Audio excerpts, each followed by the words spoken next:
नमस्कार, गिरीश गुप्ता के चैनल में आपका स्वागत है। आज बात करते हैं हिंदुस्तान एरोनॉटिक्स लिमिटेड या HAL की। और ये कंपनी पिछले दिनों में चर्चा में थी। इसका कारण ये है कि इनके द्वारा बनाया गया तेजस विमान वो दुबई एयर शो के दौरान दुर्घटनाग्रस्त हो गया था और उसमें हमारा एक जाबाज पायलट वीर गति को प्राप्त हो गया था। तो उनको शत शत हमारा नमन। इसके अलावा हाल ही में जो दौरा राष्ट्रपति पुतिन, रूस के राष्ट्रपति पुतिन का चल रहा है, उसमें ये कयास लगाए जा रहे हैं या ये उम्मीद है कि वो रक्षा सौदों पर या रूस और भारत के बीच में जो रक्षा सौदे होंगे उनसे HAL को फ़ायदा होगा। तो किस प्रकार फ़ायदा होगा, क्या ये कंपनी एग्जैक्टली करती है, इसके बारे में आज हम चर्चा करेंगे। पहले जान लेते हैं कंपनी के इतिहास के बारे में। बहुत रोचक इतिहास है कंपनी का, लेकिन इससे पहले हमें ये समझना पड़ेगा कि भारत में जो एयरक्राफ्ट इंडस्ट्री है उसकी स्थापना का श्रेय आखिर किसको जाता है और इसकी जो स्थापना हुई ये किस समय हुई। तो 1939-40 में भारत में एयरक्राफ्ट इंडस्ट्री की स्थापना हुई। 1935 में एक सेठ थे वालचंद हीराचंद, वो सफ़र कर रहे थे फ़्लाइट में।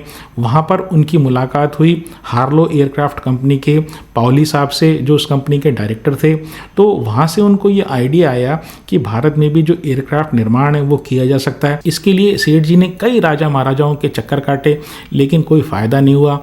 आखिर 1940 में जब जयचमार राजेंद्र साहब वाडियार जो वंश के शासक थे वो मैसूर के गद्दी पर बैठे, तो उनसे सेठ जी का संपर्क हुआ और वो राजा साहब जो हैं वो इस बात के लिए राज़ी हो गए कि मैसूर में ये फैक्ट्री एयरक्राफ्ट बनाने की लगाई जाए।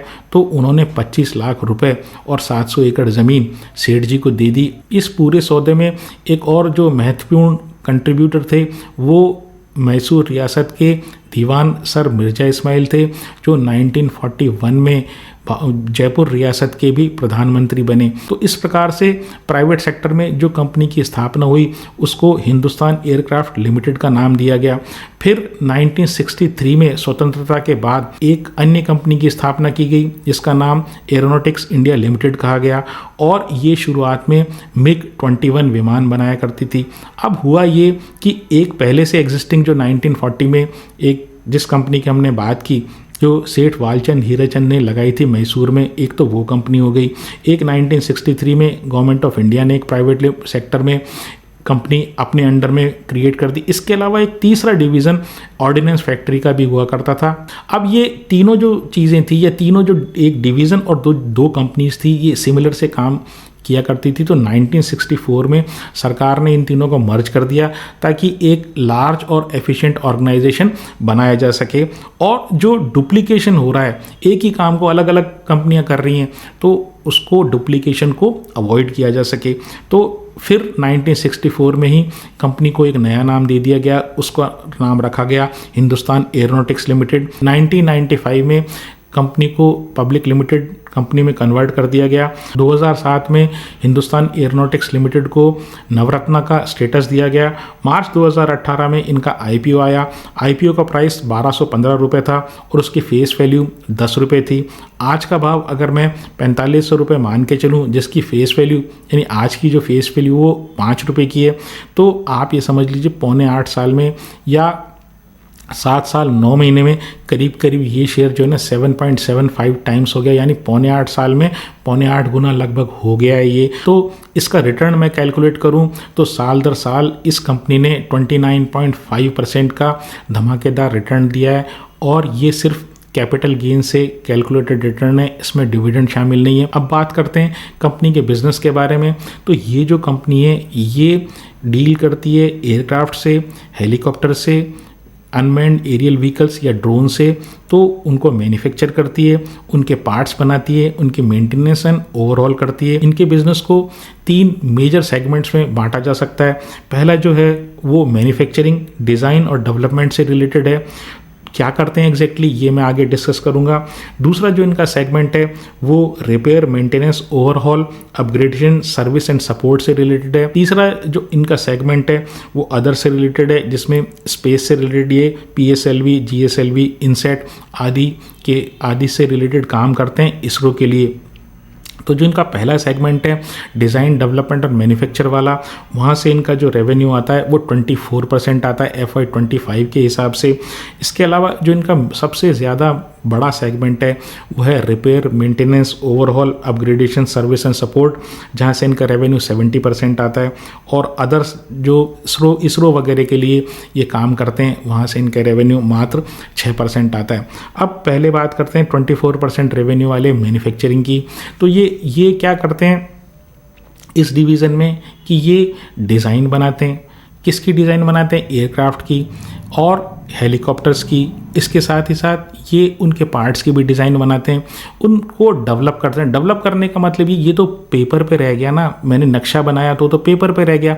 अब इसके लिए क्या पार्ट्स की ज़रूरत है, एग्जैक्टली किस तरह की चीज़ें बनेंगी इस एयरक्राफ्ट के अंदर, उन सबको एक्चुअली इंजीनियरिंग उनकी करना और फिर उनको जोड़ना। तो ये 3 चीज़ें हैं, ये डिज़ाइन डेवलपमेंट और मैन्युफैक्चर से रिलेटेड है। तो ये इंडिजिनस टेक्नोलॉजी यानी भारतीय टेक्नोलॉजी से भी चीज़ें डेवलप, मतलब एयरक्राफ्ट बनाते हैं, हेलीकॉप्टर्स बनाते हैं। इसके अलावा ये पार्ट्स बनाते हैं इन सब की इंडिजिनस टेक्नोलॉजी से भी। इसके साथ ही साथ ये रशियन टेक्नोलॉजी और वेस्टर्न टेक्नोलॉजी के एयरक्राफ्ट वगैरह भी ये बनाते हैं।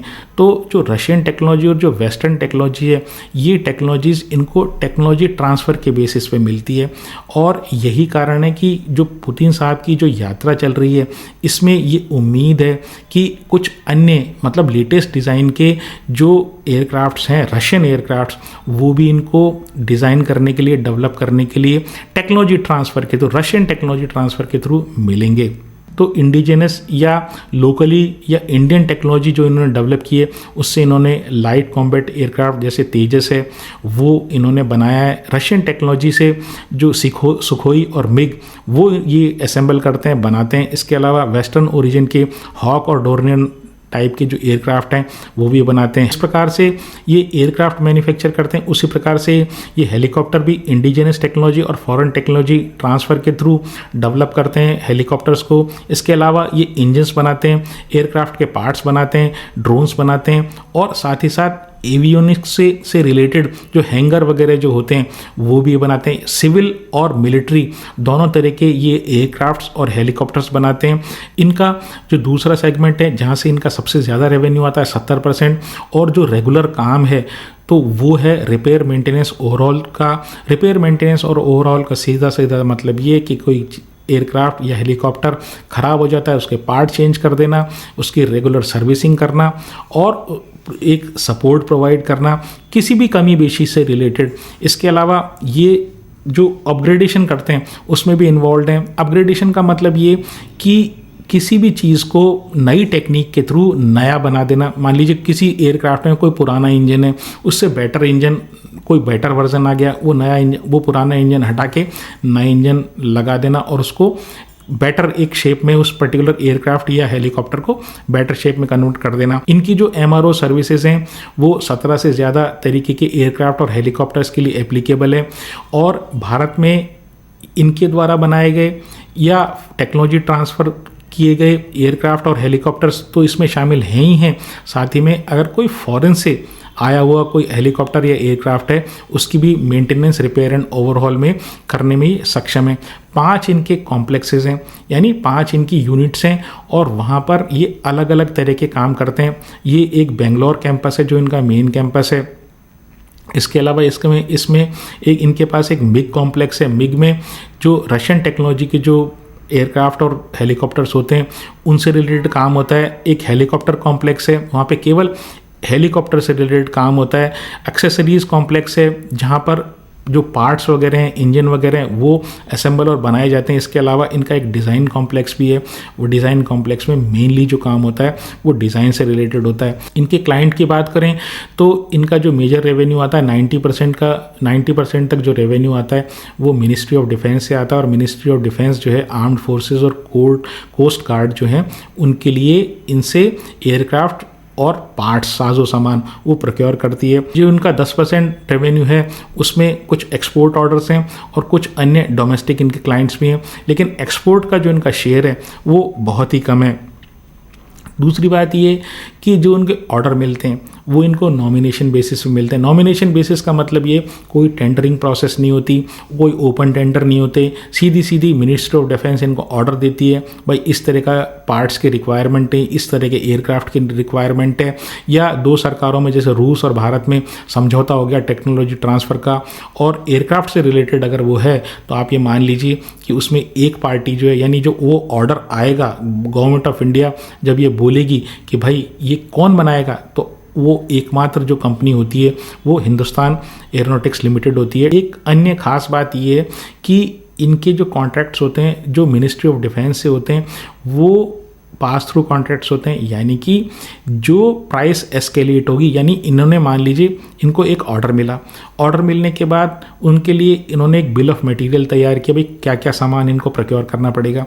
और जब इनको ऑर्डर मिला और जब इन्होंने डिलीवर किया, उस ऑर्डर को कंप्लीट करके डिलीवर किया, उस बीच में अगर रॉ मटेरियल की प्राइसेस जो इन्होंने खरीदी तो उसके प्राइसेस अगर बढ़ गए तो ये पास थ्रू हो जाता है, यानी कि जो क्लाइंट है मिनिस्ट्री ऑफ डिफेंस इनको बढ़े हुए दाम पर वो पैसे देता है।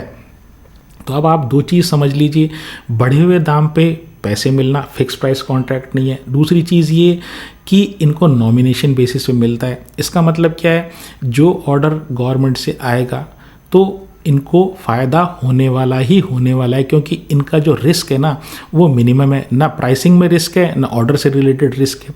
एक रिस्क इनका ज़रूर है, वो रिलेटेड है एग्जीक्यूशन से रिलेटेड। तो एग्जीक्यूशन से रिलेटेड जब ये कॉन्ट्रैक्ट करते हैं मिनिस्ट्री ऑफ डिफेंस से या आर्म्ड फोर्सेस से जब ये कॉन्ट्रैक्ट करते हैं तो होता ये है कि अगर ये तय समय पर पूरा नहीं कर पाए उस ऑर्डर को तो इनको लिक्विडेटेड डैमेजेस देने पड़ते हैं। लिक्विडेटेड डैमेजेस का मतलब ये कि एक उस कॉन्ट्रैक्ट में लिखा रहता है कि भाई अगर आप इस ड्यूरेशन में, मान लीजिए इन्होंने 2 साल का टाइम दिया कि भाई हम 2 साल में आपको माल सप्लाई कर देंगे, तो अगर 2 साल में अगर माल सप्लाई नहीं हुआ तो एक प्री डिटरमाइंड जो कॉन्ट्रैक्ट में अमाउंट लिखा रहता है उतना अमाउंट इनको पे करना पड़ता है। और कई बार इनके साथ ऐसा हो चुका है कि इनको वो लिक्विडेटेड डैमेजेस वो पे करने पड़े हैं। अब ऑर्डर बुक की बात करें तो इनकी ऑर्डर बुक बहुत ही विशाल है। इनकी करंट ऑर्डर बुक लगभग 1,89,300 करोड़ की ऑर्डर बुक है, और FY25 में इनकी जो सेल थी वो 31,000 करोड़ की सेल थी। और इस हिसाब से अगर मैं मानूं तो 6 साल की इनकी रेवेन्यू विजिबिलिटी है। इनके केपेक्स प्लान्स की बात करूं तो ये अपनी नई मैन्युफैक्चरिंग फैसिलिटी लगा रहे हैं। इसके अलावा इनके जो रिपेयर मेंटेनेंस और ओवरऑल के सर्विसेज हैं इसको भी ये एक्सपेंड कर रहे हैं, और इसके लिए ये अगले 5 सालों में 14,000 से 15,000 करोड़ केपेक्स खर्चा करेंगे। स्ट्रेंथ की बात करूं, सबसे इम्पॉर्टेंट स्ट्रेंथ तो ये है कि ये भारत सरकार के लिए बहुत ही ज़्यादा स्ट्रेटेजिकली इम्पॉर्टेंट कंपनी है। दूसरी चीज़ ये कि डिफेंस का इंडिजिनाइजेशन या डिफेंस प्रोक्योरमेंट का इंडिजिनाइजेशन या स्वदेशीकरण किया जा रहा है, उसमें इस कंपनी को लाभ होगा। तीसरी चीज़ ये फुली इंटीग्रेटेड इनके ऑपरेशंस हैं। ये डिज़ाइन से लेके डेवलपमेंट से लेके जो फुल लाइफ साइकिल है, यानी कि जब से एयरक्राफ्ट डिज़ाइन किया गया और जब तक वो फाइनली 10, 12, 15 साल की सर्विस के बाद उसको रिटायर नहीं किया जाता, कर दिया जाता, उसको स्क्रैप नहीं कर दिया जाता, तब तक की जितनी भी services, maintenance, overall repair, substitution, इसके अलावा अपग्रेडेशन, जितनी भी सर्विसेज हैं वो ये कंपनी देने में सक्षम है। एक और ख़ास बात इस कंपनी की ये है कि विशाल कैश का भंडार इनके पास है। तो लेटेस्ट जो सितंबर 2025 के रिजल्ट्स के अनुसार इनके पास जो कैश एंड कैश इक्विवेलेंट्स थे वो 44,500 करोड़ रुपए का इनके पास विशाल कैश भंडार था। इनकी वीकनेस की बात करूं तो सबसे बड़ी वीकनेस ये है कि ये कुछ क्रिटिकल कंपोनेंट्स के लिए, कुछ क्रिटिकल पार्ट्स के लिए, कुछ क्रिटिकल रॉ मटेरियल के लिए ये फॉरेन OEMs के ऊपर डिपेंडेंट है।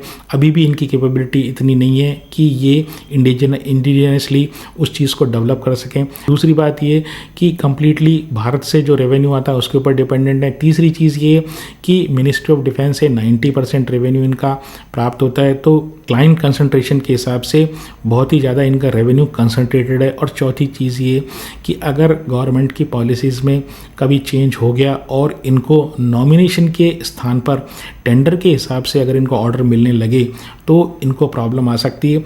जैसे गवर्नमेंट में रेलवे सेक्टर में कर दिया, पहले रेलवे की जो कंपनीज थी उनको नॉमिनेशन बेसिस पे, यानी कि डायरेक्टली उनको गवर्नमेंट कह देती थी कि भाई आपको ये काम दिया जाता है, आप करिए, कोई कंपटीशन नहीं था। लेकिन लेकिन बाद में ये नॉमिनेशन बेसिस को रेलवे में चेंज करके टेंडर बेसिस पे कर दिया, तो कंपनीज स्ट्रगल करने लग गई हैं। इसी प्रकार से भविष्य में अगर गवर्नमेंट की पॉलिसी चेंज होती है कि भाई ये जो डिफेंस के कॉन्ट्रैक्ट्स हैं एविएशन सेक्टर में वो ओपन टेंडर से मिलेंगे ना कि नॉमिनेशन बेसिस पे, तो इस कंपनी को फॉरेन और जो लोकल प्लेयर्स हैं उनसे कंपटीशन मिल सकता है। मार्केट कैप की बात करूं तो 3 लाख करोड़ की बड़ी विशाल लार्ज कैप कंपनी है। ROE 26% का बहुत ही अच्छा है। डेट टू इक्विटी जैसे मैंने बताया कैश रिच कंपनी है, तो डेट होने का सवाल ही नहीं है। और इनका जो PE वो 35 का है। रिसेंटली थोड़ा सा कम हुआ है, लेकिन अभी भी मैं ये मानता हूँ थोड़ा सा एलिवेटेड है। 3 साल की सेल 8% बढ़ी है, 3 साल का जो प्रॉफिट है वो क्यूमुलेटिव 18% बढ़ा है। प्रमोटर के पास जो गवर्नमेंट ऑफ इंडिया 71.64 या 72% है। FII के पास 12% है, DII के पास 9% है और पब्लिक के पास 7% है। शेयर होल्डिंग पैटर्न के बारे में एक ऑब्जर्वेशन ये है कि जो रिटेल इन्वेस्टर्स हैं, छोटे रिटेल इन्वेस्टर जो हैं वो परेशान हो चुके हैं इसके एक रेंज में चलने से, शेयर के प्राइस रेंज में चलने से।